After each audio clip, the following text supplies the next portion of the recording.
ഇതൊക്കെ ഇഷ്ടം part 2 video ആണ്.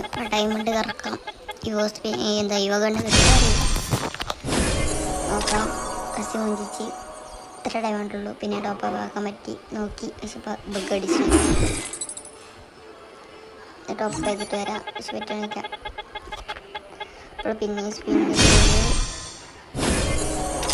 കിട്ടിയില്ല. പിന്നെയും സ്പിൻ ചെയ്യണം. സെർവറാ ചെയ്യണം. അപ്പോൾ എല്ലാവരും ചാനൽ സബ്സ്ക്രൈബ് ചെയ്യാം. Road to 1K. അപ്പോൾ അടുത്ത 600 അടിക്കാം. 600 സബ് അടിക്കാം. നമ്മളെല്ലാവരും സബ് ചെയ്താൽ പെട്ടെന്ന് അടിക്കാം. പിന്നെ എന്താ ഗിവ് നടത്താൻ വിചാരിക്കുന്നുണ്ട്. നിങ്ങളുടെ സപ്പോർട്ട് വന്നിട്ടില്ല. അപ്പോൾ സ്പിന്നാക്കി കിട്ടുമെന്ന് തോന്നണില്ല. ഗരീന മൂഞ്ചിക്കല്ലേ പാടാം. എപ്പോൾ ഡയമണ്ട് അടിച്ചാലും ഇതുപോലെ അവസ്ഥ. അതുകൊണ്ടാണ് ഡയമണ്ട് എടുക്കരുതെന്ന് പറയും. പക്ഷേ റെഡി കൂടെ ഉള്ളതുകൊണ്ട് എടുത്താണ്. Okay bye. നിങ്ങൾക്ക് വേണമെങ്കിൽ കമൻറ്റ് ഇടാം.